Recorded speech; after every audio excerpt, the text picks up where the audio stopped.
Good afternoon, friends. The Honorable Finance Minister is here for a press briefing. I'd request you to ensure that your cell phones are switched off or are on the silent mode before we begin.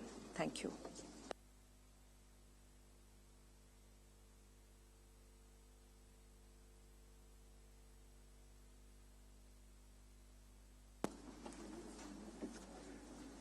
Good afternoon. Thank you for coming on a Saturday afternoon. It's intended to make sure that everybody works on Saturday, and it's kept in the afternoon to make sure everybody is awake. Okay.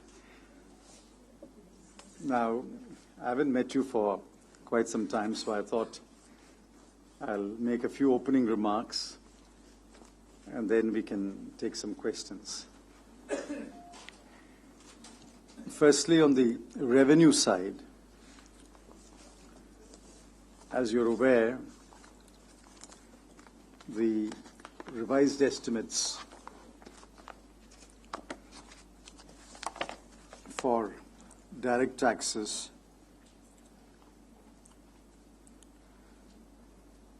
is 5,65,835 crore. For indirect taxes, it is 4,69,546 crore.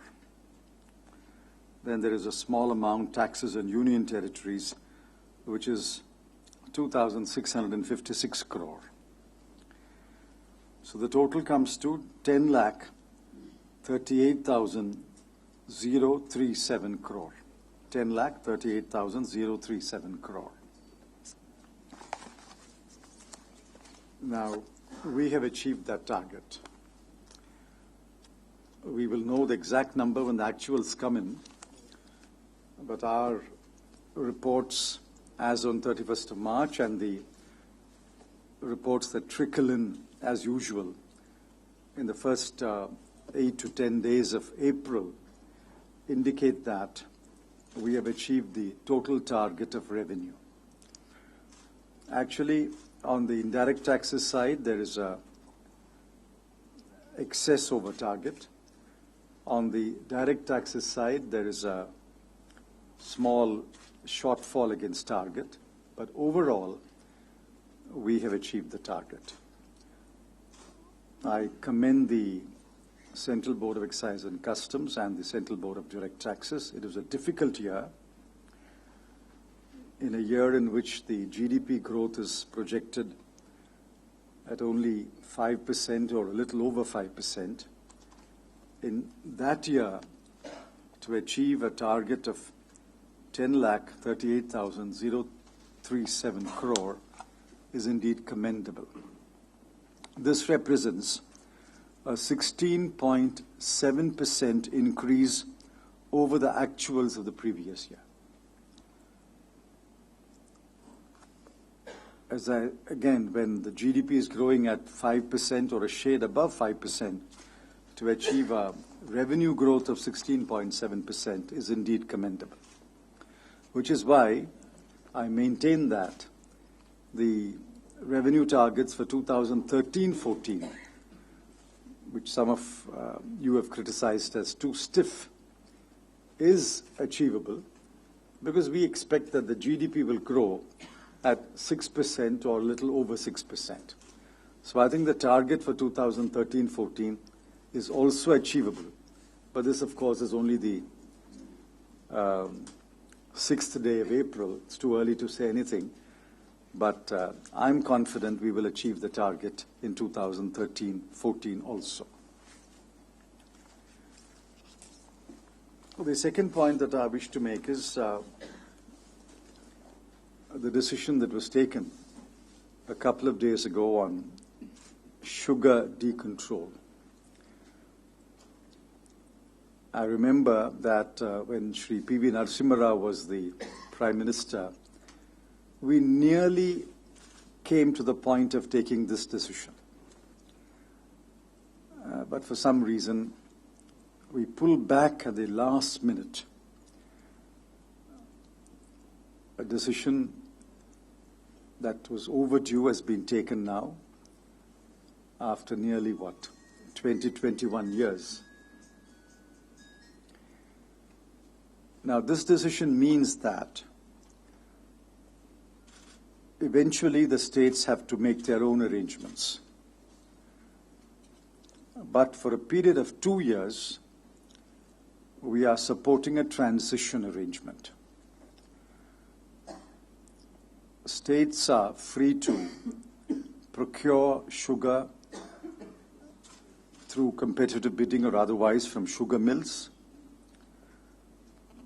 at a price, all-inclusive price, not exceeding 32 rupees a kilo.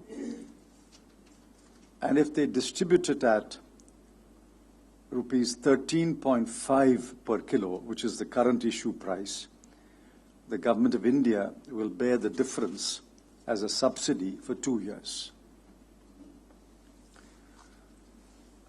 This is a transition arrangement for 2013-14 and 2014-15. As you know, all other matters, or practically all other matters concerning the sugar industry, are within the jurisdiction of the state governments. Now, some of you have pointed out correctly that the subsidy bill will go up. It will go up by approximately 2,500 or 2,600 crore per year. But that we have decided we will bear that additional subsidy bill for 2 years in the interest of the farmers of this country who have demanded for long that the sector should be decontrolled. The Agriculture Minister told the CCEA day before yesterday that the arrears for cane growers is in the range of about 11,000 crore. 2-3 years ago, the arrears had mounted to as much as 15,000-20,000 crore.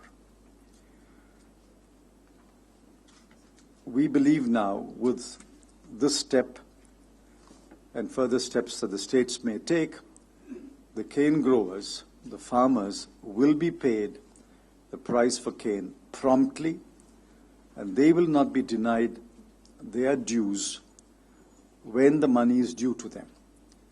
To hold back a farmer's money for 6 months or 8 months is virtually equal to driving him to debt. So this is a major step that will benefit the farmers as well as the industry. I know that some of you have described it as industry friendly. It is industry friendly. It's a major industry. But more than industry friendly, it is farmer friendly. Now, as you know, that the sugar that is distributed through the PDS ranges from 500 grams to 1,200 grams, half a kilo to 1.2 kilos, or roughly in that range. On half a kilo, what are we giving to a family? On half a kilo, what we are giving to a family is a subsidy of about 8 or 9 rupees a month. For a subsidy of 8 or 9 rupees a month to a family, we have erected this huge structure of a directorate of sugar and a levy system and release orders, etc. All this, I hope, in due course will be dismantled, and that production will increase. Prices will remain stable. Of course, it will have to reflect the increase in cost of inputs when they take place, and that there will be abundant availability of sugar. Sugar is available in abundance today. We had a good production last year, and a good production is expected next year. So this farmer-friendly measure, I believe, has been widely welcomed throughout the country. And I've seen a few editorials, and I thank those who have written editorials pointing out how this is a good step forward. The third point that I wish to make is the direct benefit transfer, which was reviewed yesterday. 2 press releases were issued yesterday. One, the concluding remarks of the Prime Minister, and the other, the decisions that were taken.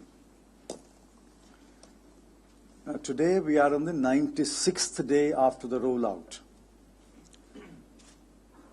It's not even 100 days. And even when we rolled out, I said, initially there will be teething troubles because we are entering virtually unknown territory, uncharted territory. There will be problems. But we will achieve our goals provided we address those problems one by one, which is what we are doing. Now, we have rolled it out in 43 districts. We have now decided to roll it out in 78 more districts. That will make it 121 districts, or roughly 20% of the whole country. There will be further rollouts, and I'm confident that by the end of the financial year, that is 2013-14, the rollout will be complete or nearly complete. Yesterday's press note has listed the districts in which the rollout will be extended. The DBT requires convergence of 3 different streams of activity. One is the digitized beneficiary list. Please remember, that is not a static list, that is a dynamic list. A pre-metric student, once she completes pre-metric, will become a post-metric student and will then graduate from one scholarship to another scholarship if she is eligible.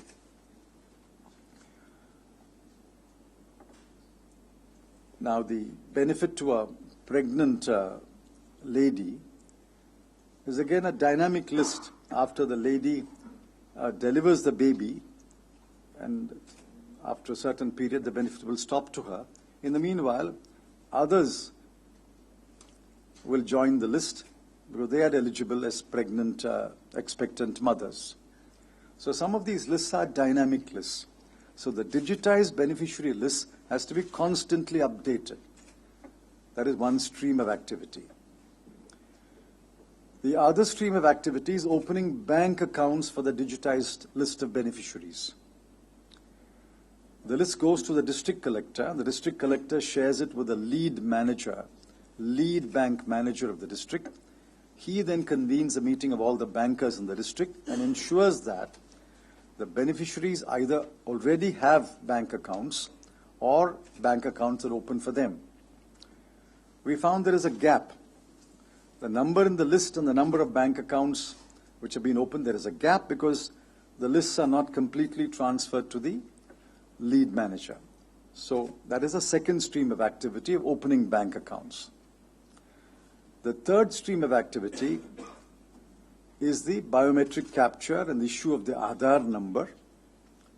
That stream has to take place simultaneously. In half of India, that work is being done by the UIDI, and the other half of India, the work is being done by the NPR.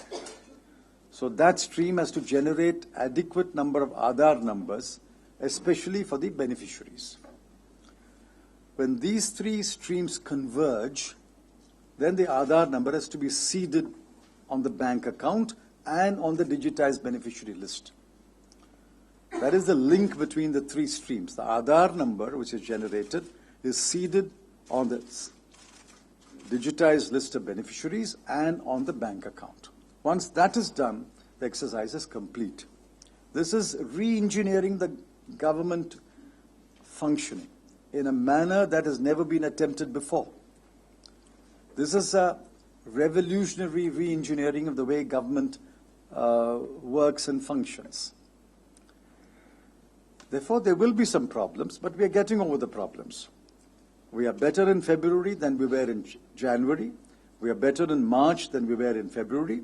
And I'm absolutely confident as we move along, every month the system will get better, which is what gave us the confidence yesterday to add another 78 districts effective 1st of July. Actually, we are adding some districts where the UIDI has generated the biometric capture and the Aadhaar, and some districts where the NPR, National Population Register has generated the biometrics and the Aadhaar. So we are really going into new states now. Yes, there will be some problems as we roll out in these 78 districts. But I don't think we should be deterred by that. We should deal with the problems as we find them, but press on, because this is indeed a revolutionary change in the manner in which benefits are transferred to the beneficiaries.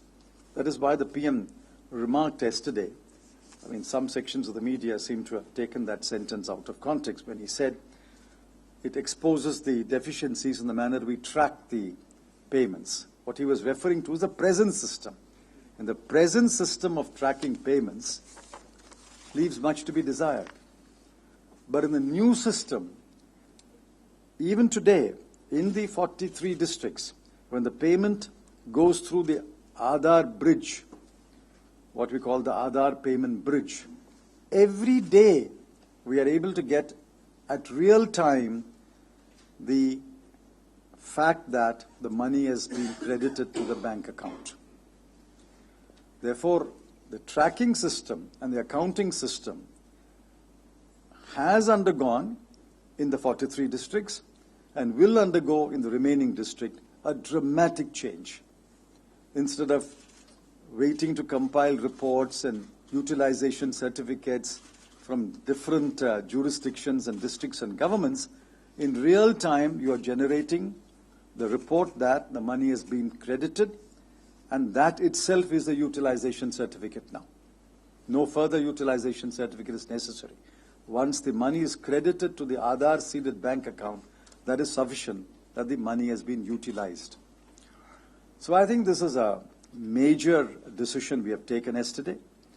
What has given us the confidence is the fact that we are moving forward, and we will continue to move forward. Now, in the next few days, Shri Veerappa Moily and I will meet, and we will discuss and decide on the date when we can move the transfer of LPG subsidy through this route, through the DBT. We want to do it as early as possible. The number of registered LPG users is 14 crore, but it's quite possible that a significant number of that is either a duplicate entry or a double entry, etc., etc. So we need to move it to the DBT. Ministry of Petroleum and Natural Gas told us that the digitized beneficiary list is available. And I've requested the ministry to make sure it's available district-wise. That's very important. Once it is available district-wise, we will hand it over to the lead bank of the district so that they will verify whether bank accounts have been opened.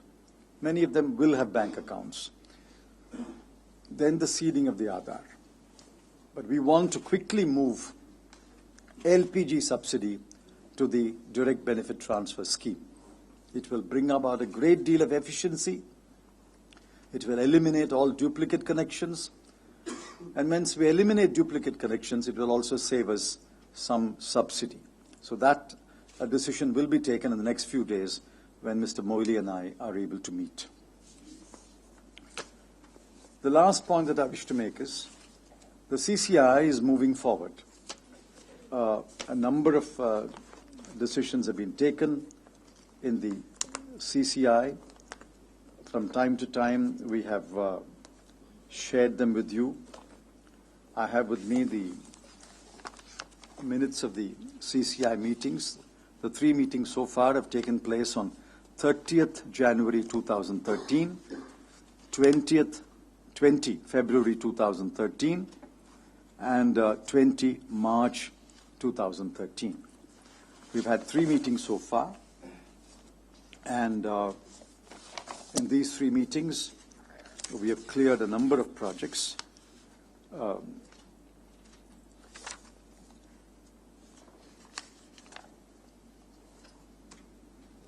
We have now cleared several projects in the oil and gas sector.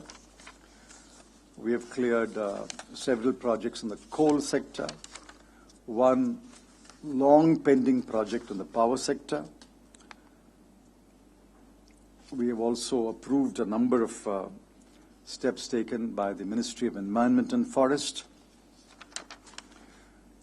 And I expect that another meeting of the CCI will take place in the month of April, when we have already lined up 31 oil and gas sector projects for clearance.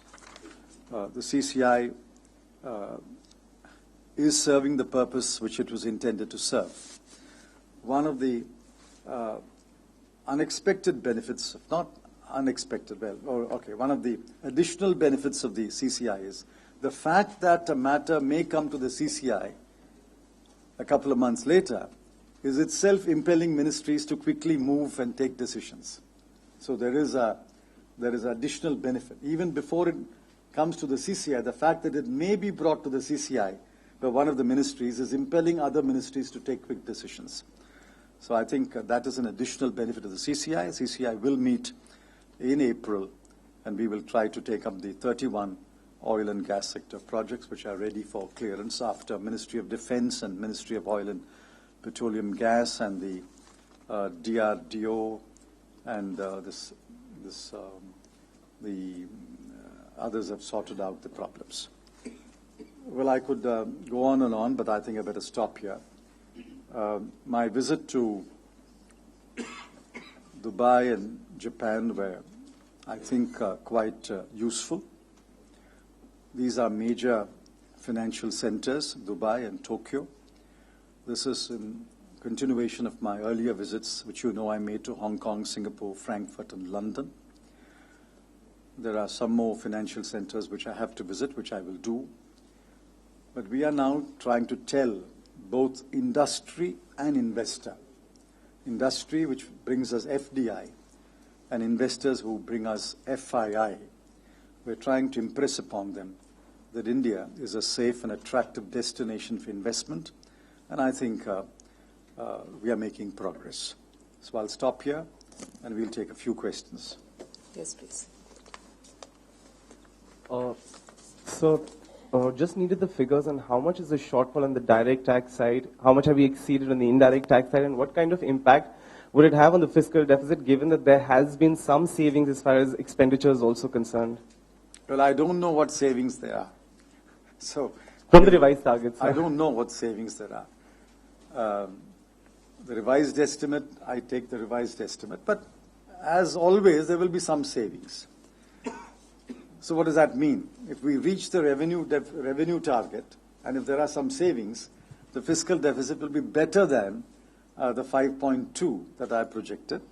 But I don't want to hazard a guess at the moment. It will be better than 5.2. Yes, Akanksha.